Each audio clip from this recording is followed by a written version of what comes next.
이렇게 하면은 부러져요. 네. 안녕하세요, 지인입니다. 반갑습니다. 조금 전에 제 자전거 타이어 교체를 마쳤거든요. 바로 이 타이어인데요, 빅토리아의 코르사 튜블리스 타이어입니다. 일단 이 사이드가 굉장히 많이 파손이 됐어요. 제가 따로 찍어놨는데 같이 보여드릴게요. 평로라를 타다 보면 좀 뭐랄까 멍 때릴 때가 많거든요, 저는. 그러니까 타고 있다 보면은 머릿속에 계속 잡생각이 들어요. 나도 모르게 자전거가 옆으로 가다가 끊기는 거죠. 네, 롤러의 옆면에 뭐 쓸리는 그런 상처들이 많아서 뭐 앞 타이어는 거의 튀어나와서 터지기 일보 직전이어서 새 제품으로 교체를 했습니다. 이제 제가 교체한 제품은 바로 빅토리아에서 새로 나온 바로 코르사 넥스트라는 제품입니다. 이 제품은 이제 튜브라고 써 있는데 우리가 보통 알고 있는 클린처 타입입니다. 안에 튜브가 들어가는 그런 제품이죠. 여러분들 잘 알고 계시는 이런 것들, 예, 튜브라고 하죠. 이런 거는 부틸 튜브, 그리고 뭐 좀 더 가벼운 라텍스 튜브가 있고요. 그리고 요즘에 가장 가벼운 튜브로 잘 알려진 TPU 튜브. 이 튜브 하나의 무게가 고작 30g 밖에 안 됩니다. 보시면 이렇게 고무 튜브 아무리 작게 묶는다고 해도 이만큼 안 되거든요. 굉장히 부피가 작아서 앞뒤 튜브를 이거를 사용하지 않는다고 하더라도 예비용으로 가지고 다니면 굉장히 부피를 많이 줄일 수 있어서 도움이 많이 될 것 같아요. 일단은 오늘 이 제품들을 특징을 한번 알려드리려고 하는데, 코르사 넥스트 같은 경우에는 지금 26시 기준으로 제가 실측했을 때 한 190g 정도, 굉장히 가볍습니다. 진짜 가벼운 편이고 뭐 최상급 제품들이라고 하는 제품들에 비해서도 더욱 가벼운 그런 제품입니다. 190g의 튜브 같은 경우에도 실측이 30g, 둘이 합쳐도 한 220g 정도 수준이거든요. 요즘에 우리가 튜블리스로 세팅을 많이 한단 말이에요. 안에 튜브를 빼내고 액체 상태의 실란트를 채워서 그 상태로 주행을 하는 경우가 많은데, 뭐 실제로도 요즘에는 매장에서 작업을 할 때는 튜블리스 작업이 더 많은 것 같아요. 대부분 이제 고급 자전거를 끌고 오시는 경우에는 튜블리스로 교체를 하는 경우가 많고, 뭐 튜블리스 사용하던 걸 다시 또 튜블리스로 타이어 교체한다거나 그런 경우가 많은데, 이게 무게로 본다면은 사실 손해가 많거든요. 우리가 자전거를 탈 때 진짜 무게를 조금이라도 줄이려고 얼마나 고생을 많이 합니까? 근데 성능을 유지하거나 성능을 업그레이드 하면서도 무게를 많이 줄일 수 있는 아이템이 바로 타이어와 튜브입니다. 튜블리스 타이어 같은 경우에는 내부의 코팅 때문에 일반적으로 클린처 타이어보다는 무거워요. 요즘에 좀 클린처라는 용어에 헷갈리는 분들이 많은 탓인지는 모르겠는데, 클린처보다는 튜브라는 용어를 많이 사용해요. 다른 회사 제품들도 보면 튜블리스, 튜브 이런 식으로 표기를 많이 해놓거든요. 그래서 그 부분들이 여러분들이 좀 구매하실 때 헷갈리지 않을 것 같습니다. 어쨌든 이렇게 무게를 좀 많이 줄일 수 있는 아이템들이 존재하고요. 그리고 로드 자전거의 경우에 튜블리스로 인한 이득이 저는 많지 않다라고 생각하거든요. 저 같은 경우에도 밖에서 자전거를 탈 때 MTB가 아닌 로드로 기준을 했을 때 한 1년에 한 번 펑크가 날까 말까 한 수준인데 굳이 튜블리스를 사용할 필요가 많이 없더라고요. MTB의 경우에는 완전히 다릅니다.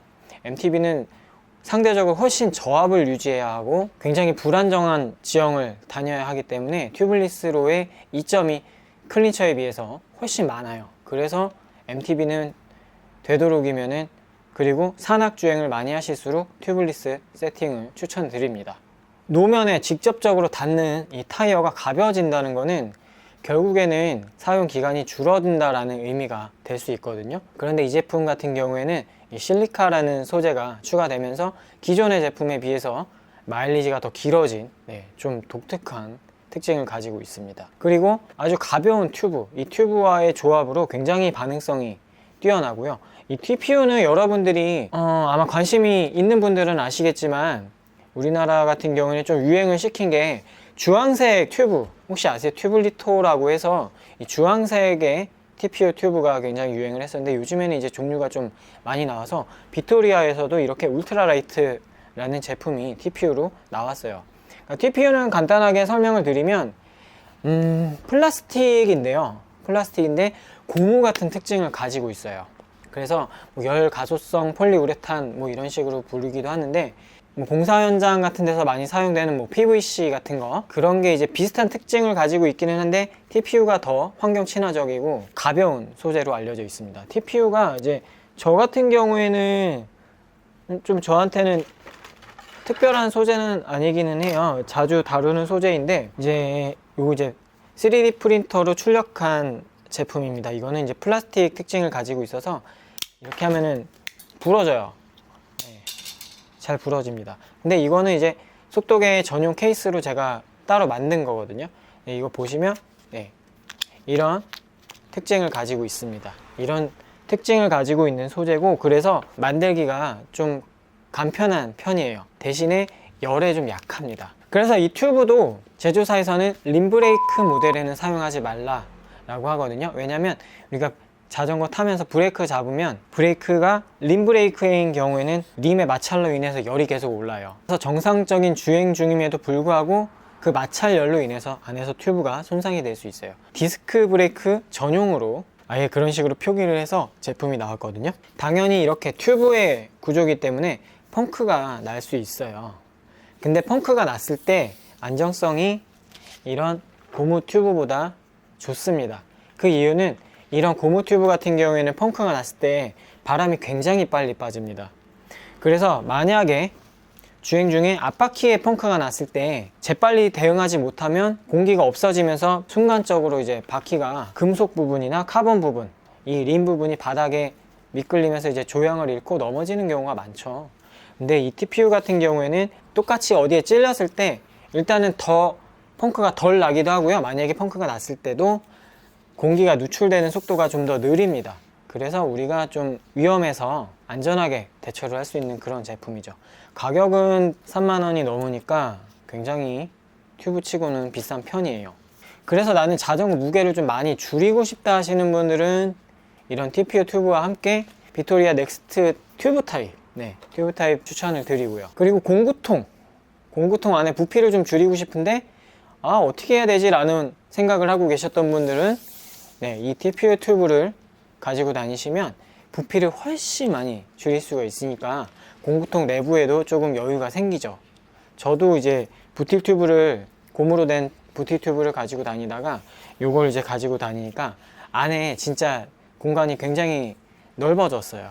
그래서 굉장히 쾌적해졌습니다. 그리고 튜블리스를 사용하시는 분들도 사실은 공구통을 가지고 다니실 때 튜브를 하나 가지고 다니시는 게 좋습니다.